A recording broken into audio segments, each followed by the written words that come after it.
Hong Kong's highest court has found former media mogul Jimmy Lai guilty of sedition and conspiring to collude with foreign powers. 78-year-old Lai is known as the territory's most outspoken critic of Beijing.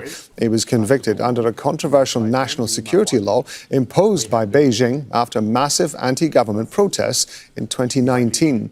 Lai was arrested 5 years ago and had pleaded not guilty. With Monday's conviction, he could be in prison for the rest of his life. The court particularly highlighted that the testimony of the Lai is a contradiction, inconsistent and reliable, and also highlighted that he is the mastermind of the three charges. Well, Patrick Falk is in Hong Kong for us. So what have we been hearing in the court, first of all, Patrick? Well, you heard a little bit of it there, Rob, but we've been getting more detail about what was said by the judges, especially in the court. And this really was a damning verdict. They said that there was no doubt that Lai had intended to destabilize and try to bring about the downfall of the Chinese Communist Party, and that he was willing to do so despite the ultimate cost of sacrificing the interests of the people of Hong Kong. We heard earlier also that they said there was clear evidence that Lai harbored resentment and hatred towards China.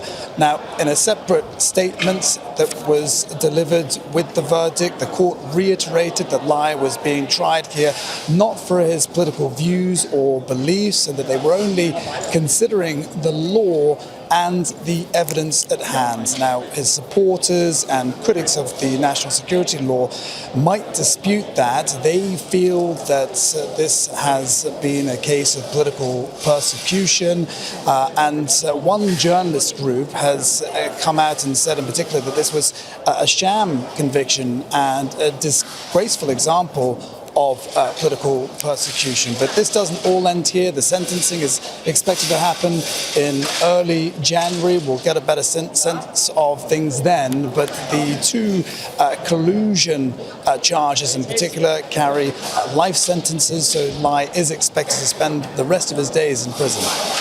Patrick has already spent, I think, 5 years in incarceration. How are people in Hong Kong reacting to this, given the fact there was a broad expectation that this might be the outcome? Yeah, well, I think, like you say, this was very much expected. No big surprises. And, you know, on the issue of him spending all this time in prison, I think a lot of people have taken issue with how this case has been dragged out. There have been many delays. It began in December of 2023 and wrapped up in August of this year. There's been delays also in delivering this verdict as well. So this is part of what's brought about a lot of the criticism of this trial and process. Notably, part of the reason why some people think that this is happening now is because there is also another high-profile national security case that is going to be heard in early January. So there is this sort of sense that they wanted to move forward with all of this, but it also comes at a politically sensitive time as well, after the recent deadly fire that took place in Hong Kong, and also the Legislative Council elections, where we saw less than 1/3 of people turn out to cast ballots, and a lot of people feel that that is, in a sense, a sign of protest from people in Hong Kong. Patrick, for now, thank you very much indeed. Patrick Falk there in Hong Kong. As we've been mentioning, Jimmy Lai is one of the most outspoken critics of Beijing. In 1995, he founded the Apple Daily newspaper, and it became famous for its bold investigations and strong defense of press freedom. Now, Lai has been on trial under Hong Kong's controversial national security law. Prosecutors accuse him of working with foreign forces and publishing what the government considers seditious articles after the new law took effect. Lai had pleaded not guilty, but the guilty verdict on 2 collusion charges could mean he spends the rest of his life in prison. Lai's already serving sentences linked to the 2019 mass protests. Elaine Pearson is the Asia Director for Human Rights Watch. She's joining us from Bangkok in Thailand. Thank you very much indeed for being with us. As we were just discussing with our correspondent Patrick Falk there is very little surprise that this is the outcome of this court hearing. What's your reaction to what's been going on? Well, it's not unexpected, but really this is a devastating verdict. I mean, it's a travesty of justice It basically means that, people can be convicted and face potentially life imprisonment for doing all sorts of things that are actually quite normal in a democracy. And I think the idea behind this is really to have a chilling effect for Hong Kongers, that if you dare to criticise the Hong Kong authorities, the Chinese authorities, if you dare to criticise the Chinese Communist Party, then, you will go to prison. And so I think it's really devastating for people in Hong Kong. As a result of the introduction of the national security law, many media outlets in Hong Kong have now closed. How likely is it, do you think, that people themselves in Hong Kong are likely to be self-censoring, in a sense, in order to avoid clashing with the government? Well, people are already self-censoring. I mean, Hong Kong used to be this bastion of media freedom. I mean, the Apple Daily, Jimmy Lai's publication, obviously is closed. So is Stan News. We've seen about 14 independent media outlets that have been shuttered since the passage of the national security law.